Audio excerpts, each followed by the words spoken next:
what I see is a split down the middle, people who are more at ease and some people that are still anxious and just kind of worn out.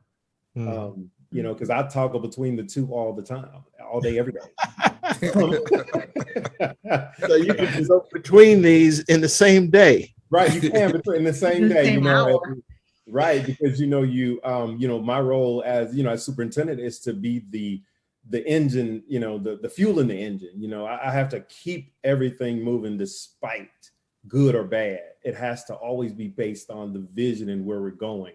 And and what I see here is really there's such a mix of emotions. And then even going back, I made a note as Attorney Keith was talking and Dr. Thomas asked, what did we learn from this? And sadly to say, but I believe that COVID was a necessary reset for what needed to happen in our country. And I'll say that because the experience created empathy. Yes. And what was happening, and I'll say this from a perspective of having always worked with high need Black populations, we've always wanted people to be sympathetic of what our students were experiencing, sympathetic to the experiences of the lack of resources, lack of high quality sustained instruction, lack of expert facilities and all these opportunities and the, no silver spoon in your mouth, all these things that we were clamoring for our boards and the legislature to help us, the federal government.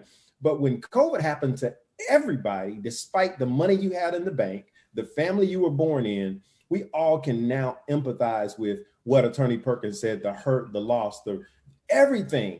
Yeah. And out of it, and I would say this, in Alabama, we just passed the biggest education budget in history, right?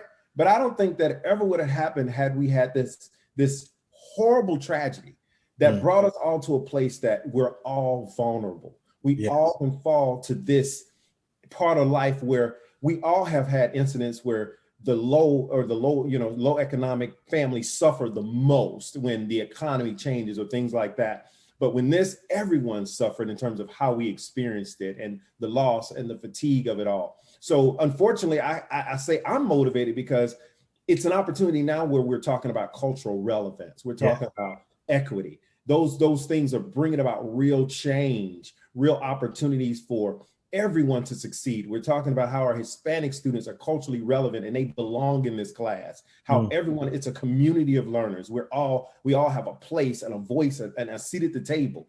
And it's shifting. Even in Alabama, we have a place called the Black Belt, and I know Mayor Neal knows that, where it's that economically depressed area of the state where a lot of resources are now being pushed because of what we've experienced in the last part of the state to say, yeah, now we understand what you all were going through for these last 300 years over the years, right?